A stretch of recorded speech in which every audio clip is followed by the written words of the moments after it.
Hey guys, it's the Wilderness Factor and we're back. Today we're going to be showing you guys how to tie a crawler harness. This is used for fishing for walleye. It's pretty easy to make. You're just going to need 7 colors of your choice of beads. Doesn't really matter what size they are. A blade, you can pick these up at any fishing store, same with the beads. A clevis. Looks like this. It's got 2 holes on each side and looks like a C. There's other types of it too. There's ones that it's completely flat and there's a hole drilled through it. Right here. Just a hole drilled through the top. Then you're going to need 2, you can use bait holder hooks, 2 hooks.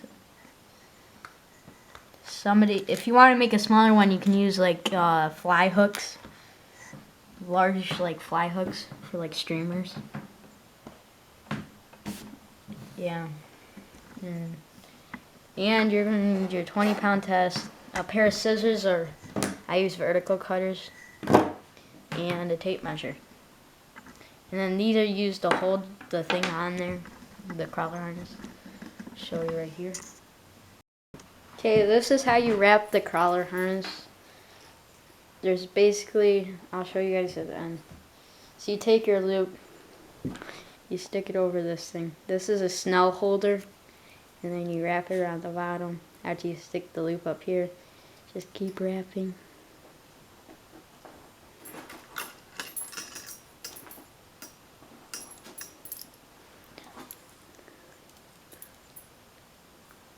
And then you take the hook at the very bottom, put it as tight as you can, like this one's pretty loose.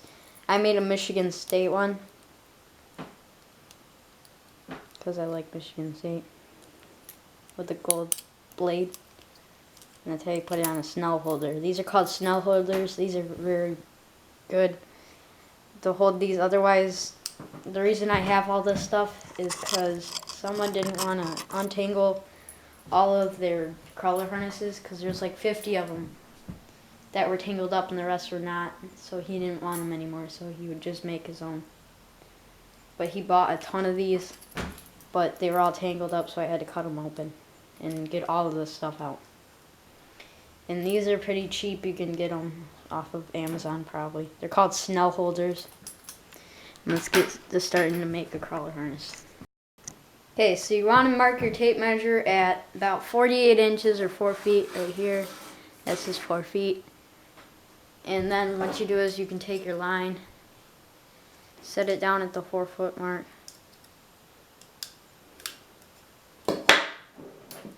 Grab your vertical cutters, drag this all the way, grab your end all the way down to the end of the tape measure, and line it up with the tip of it.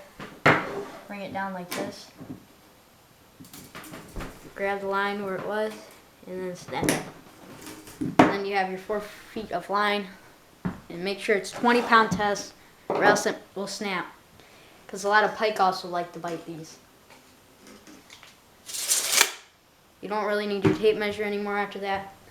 Okay, so first, let me scoot the camera over. Okay, first, you're going to need to take your first hook and just go like this.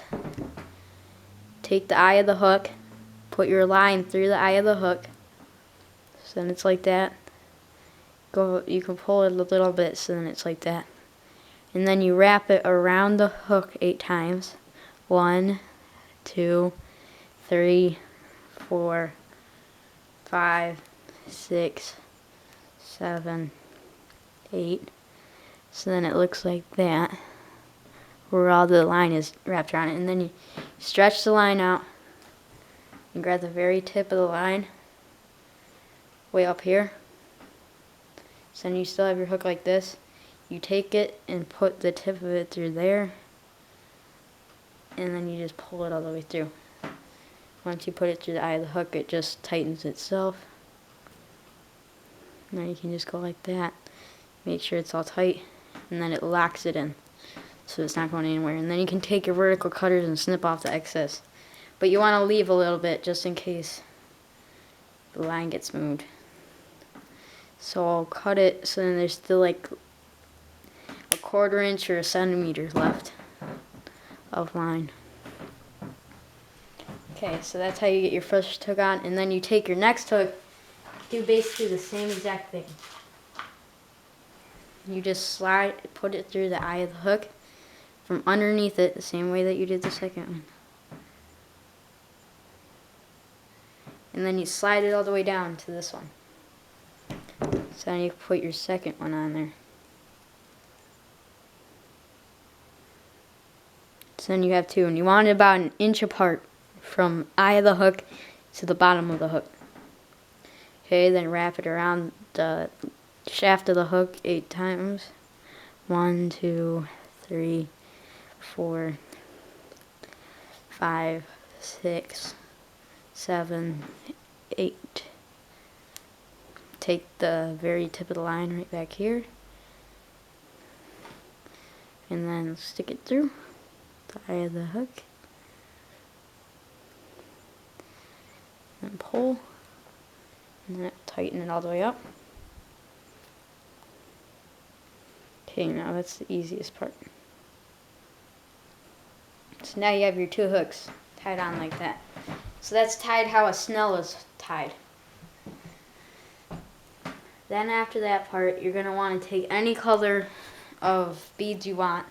So you're going to want, I don't know, guess I can do a red and copper.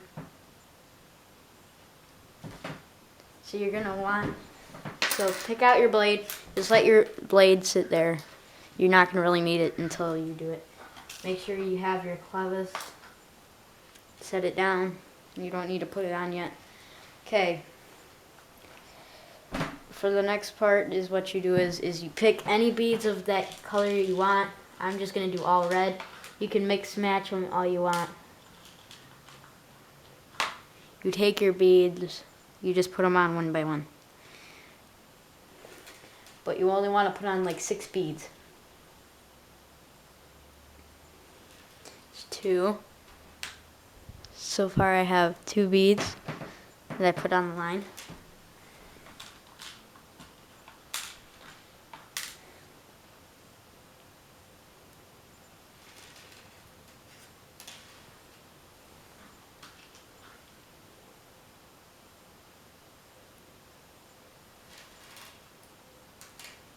So that's 4, 5, and then 6.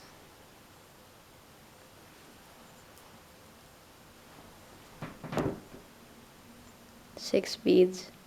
So you have your 2 hooks, 6 beads. Okay, after your 6 beads, what you do is you take your blade and you take your clevis and you just put your little one end of the clevis through it. So then it looks like that. And it's hooked through the blade. Just like that. And then you take your line. You want to make sure the bottom of the blade is facing up. The top of the blade, where it's curved, is facing up. Curved outward is facing up. And then where that part, the hole in the clevis, is you just push the line through it. So then it should sit like that and just go all the way down until it hits the beads. Just like that. In the water, this spins and it has a crawler. You put a night crawler on the back of this. This is for walleye fishing. You put the butt or the head on this, and then you hook this into the middle of the worm, and then the worm spins behind it and it makes the walleye want to bite it. Okay, now you just put 1 or 2 beads you can do, or you can put a floater if you have them. Same way you do a bead, but you only want to do like 1 floater. I don't like to do floaters. It doesn't matter. Like I could do chartreuse, any color I wanted. But I think I'm gonna do a more orange bead or a yellow bead. Actually, I'll go green. Unless I got a copper or silver one. I do have a copper one, so I'm going to stick the copper on the top.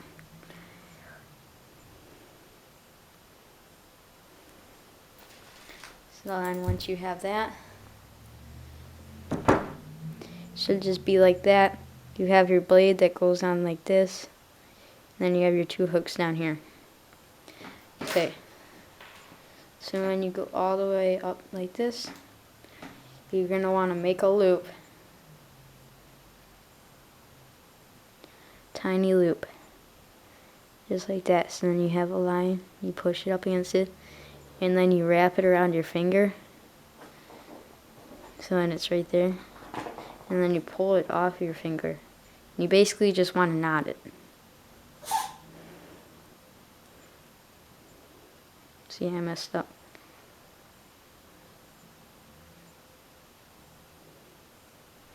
So I have to undo it. You want to make a tiny little loop.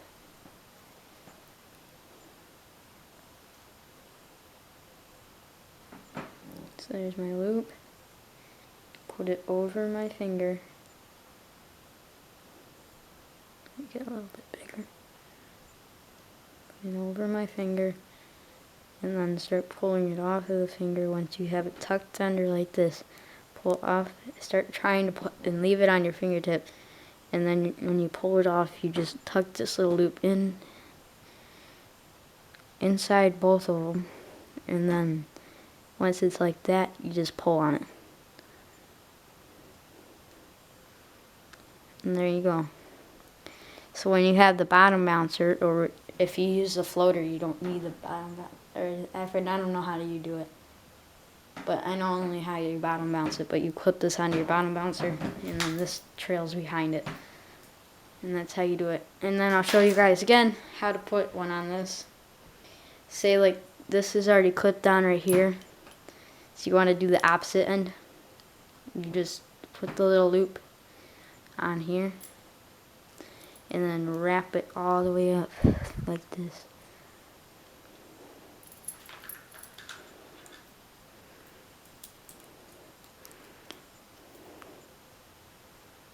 And then you hook it on.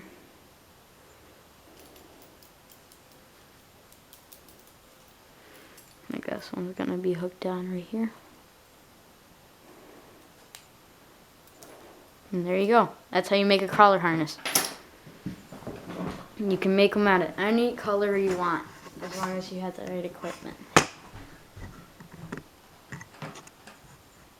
I have all of this stuff that I got from my stepdad's buddy.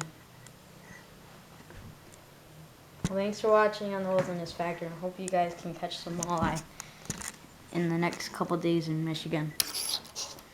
Probably out in the Detroit River. It's going to be too early, so you're probably going to have to jig, but probably maybe late May. I mean late April, probably in May you could probably run some crawler harnesses. But that's so you can just start making them to have some time to have some instead of buying them. It's just a little bit cheaper to make them than buy them, but it's fun to make them. And that's it on the Wilderness Factor.